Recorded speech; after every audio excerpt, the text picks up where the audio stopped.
Hi everyone, I'm Lucas and I'm your host of today for another episode of Dose of Pharma. And today I'm joined by Anastasia, who is currently studying in environmental engineering. Anastasia, would you like to give us a little bit of an introduction about yourself? Yep, thank you. So I am Anastasia Lei Sam. I am currently in my fourth year of environmental engineering, and so therefore it's my final year. I'm 23 years of age, and I am from Samoa. So that's one of the Pacific nations that I'm currently from. Yeah.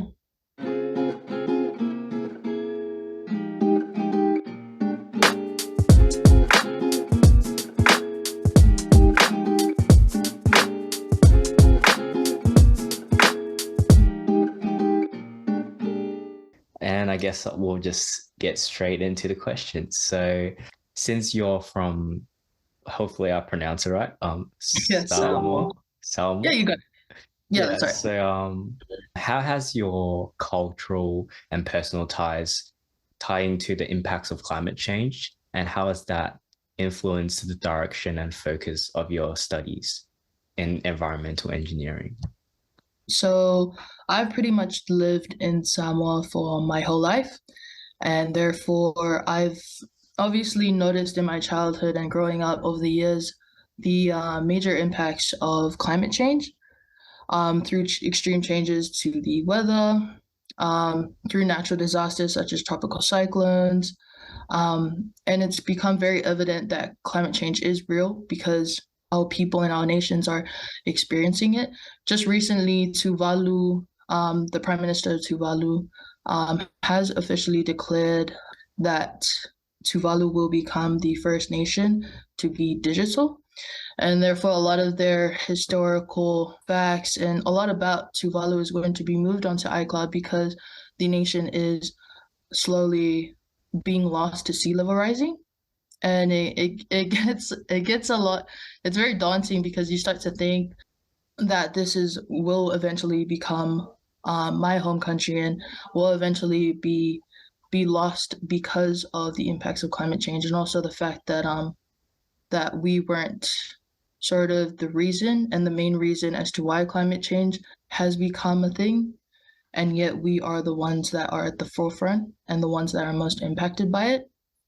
But yeah, a lot of my experiences and also my background has sort of led me to do environmental engineering because I wanted to be a part of the solution.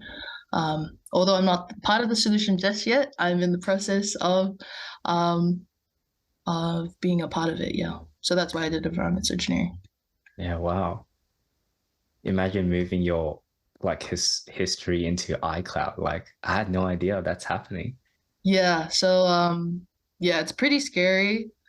It's really important that we sort of acknowledge the impacts of climate change and do something about it. Yeah. I think even just in Melbourne, you can already feel the effects of how like this year's summer or even just the winter, it has been raining Yeah, all season yeah, and it's like crazy. there's flooding in like New South Wales and everything. Exactly. Yeah. I guess yeah, we've noticed it now here and yeah, I guess a lot of the reports as well with COP27 and the IPCC have also acknowledged that climate change is likely to impact mostly all the nations. And yeah, action really needs to be done. Yeah, I mean, there's been plans to put into action like the 2030, like the net zero Yeah, goal for like most countries. yeah, Um, I think we're trying, but not getting yeah. I quite there really do yet. hope. I really do hope the expected results becomes reality. But Mm. yeah. But yeah, you mentioned about how you're on your way to like making an impact. So as you're currently studying in environmental engineering, what areas do you think has the greatest potential for like future environmental engineers such as yourself to create change, especially in the climate change area? So environmental engineering in itself, there's different areas into environmental engineering.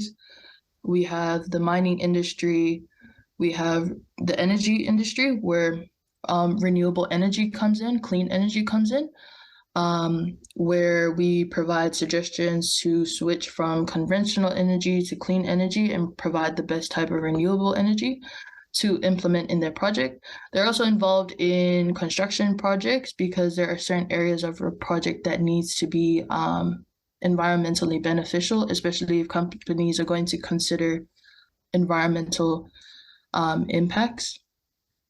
One area of environmental engineering that I think has the most potential, um, I think one would be to prevent emission pollution. So GHG emissions have a great impact on the development of climate change, if you know the science, Yeah, um, definitely. and therefore highlights the importance to mitigate emissions through proper management controls and laid out air pollution standards.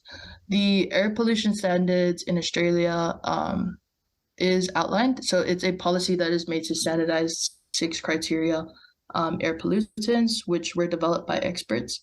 So this sort of provides a threshold to emissions from industries and also indicate which industries need to be mitigating the emissions. So yeah, I reckon emission control or would be one of the main areas of greatest impact. Yeah. Right. Okay. So like greenhouse gas obviously is one of the biggest contributors to the current climate, if you put it that way.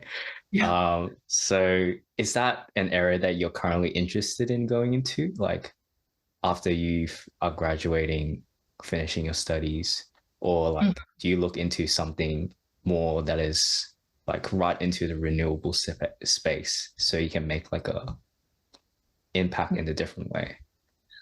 Yeah. So I currently did do an internship on carbon capture. My thought process going into the internship was a lot more different than what was the outcome. It was a lot more um it was a lot more less science but more policy work, Right. which wasn't something I was interested in. So Yeah. that's one area of environmental engineering is also environmental policy. So Okay. a lot of our like my environmental engineer peers, they have a Yeah. double degree in arts, Oh, and okay. that sort of there's a cross section between like social as well. So that's something I'm not interested in. But carbon capture is an area that I would like to look into. But at the moment, I would consider renewable energy because I do have a minor in renewable energy. So I've studied solar energy, bioenergy, hydropower, um, those sort of things. And I really want to look into renewable clean energy because it seems to be the new future um, as Yeah. we're slowly trying to replace conventional energy with renewable energy. Yeah. Yeah.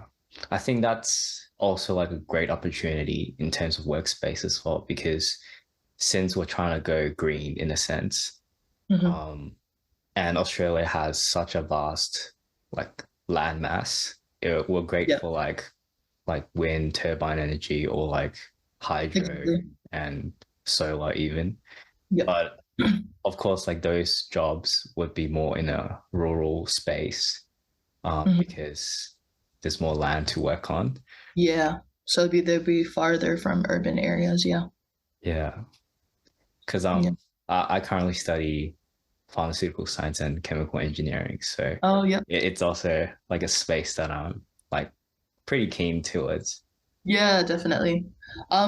Geothermal energy is one particular area that Australia seems to be looking into just because they do have a lot of geothermal resources deep in the reservoirs. And also, like you said, a lot of landmass.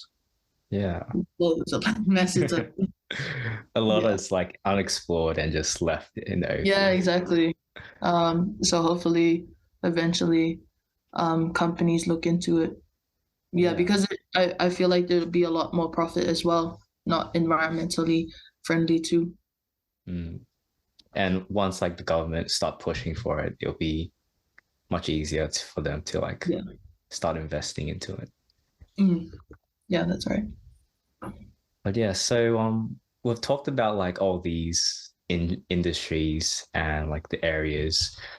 So like in your opinion, what's like the importance of environmental engineering Mm. within these industries, and what kind of change do you think you as a whole can enact together as engineers in that kind of area?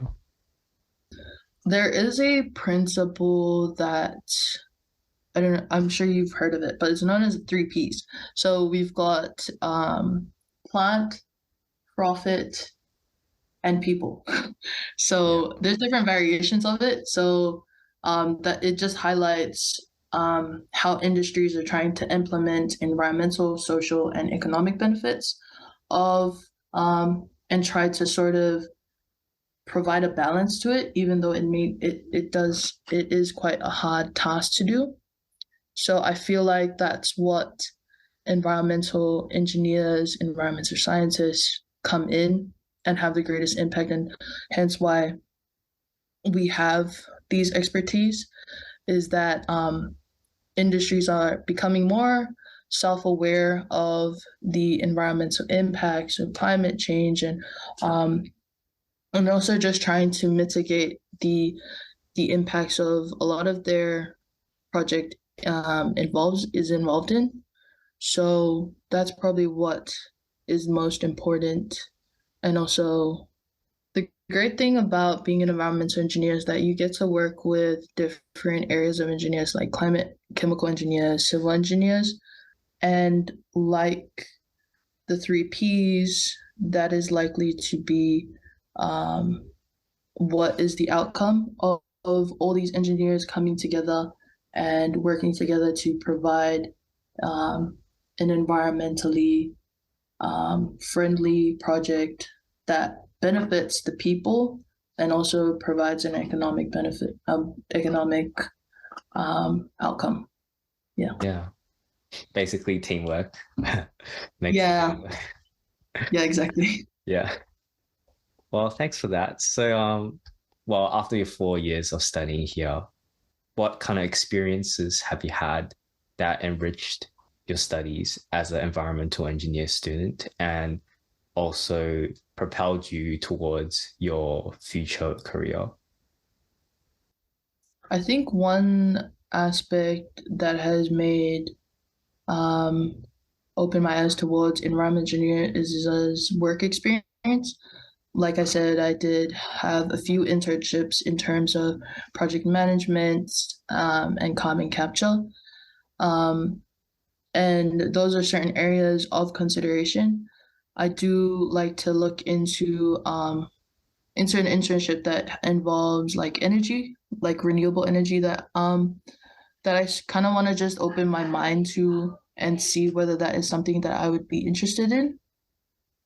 Yeah. But yeah, definitely work experience and trying to apply what I've learned throughout my 4 years um, to in a practical sense in the industry. Um, yeah, Yeah, for sure. I think like we forget sometimes when we study so hard that in the real world it's a it's lot very different different. to what we Yeah. think it is. Yeah. And it's crazy to me because when you go into work and you go into internships, your first day you're gonna be learning something new. Yeah. Like from the start and to the end, every day I kept on learning something new. Yeah. So how were you able to like grasp these sort of opportunities? Was it through like Monash or did you have to like reach out to like people within the industry yourself? Um, I kind of actually wish that I reached out to Mudhead for help. I I should have, but it probably would have made the process easier. But a lot of it was just LinkedIn. Yeah, I mostly reached out to companies that I saw had a good reputation, and see like I just shot them a message through LinkedIn and saw if like they would be interested in having me as an intern. And I just took the first opportunity of one that would respond. Yeah, Wow, that's pretty LinkedIn. brave of you. Yeah, it was a very long process. Yeah, a lot of rejections, a lot of seen messages, but it was fine. You got We got there. there eventually. Yeah. Yeah. To close the episode off, do you have any final words of advice to upcoming students who are interested in this degree of study? I guess don't freak out at the end of your degree or in your final year. You still haven't figured out what discipline in environmental engineering that you want to go into. It's completely normal. I myself am still trying to figure out what area of environmental engineering that I want to head into. And I sort of just took any opportunity that I got and any internship that I got, even though it wasn't sort of an area that I was actually keen on, because you may not like it in the sense of studying it, but it may be a lot different in terms of like actually the practical sense in the industry. And eventually you might find out that, oh, this is actually something that you would be interested in seeking out. So yeah, keep an open mind. And yeah, it's okay if you haven't figured it out yet. It's all Yeah, part of the journey. for sure. It's a long journey at that as well. Yeah. Well, thank you for your kind words, Anastasia, and I guess we'll end the episode here. Yeah. Thanks for having me. Thank you. Pharma acknowledges the traditional custodians of the various lands throughout Australia on which we connect today and pays respect to elders past, present, and future.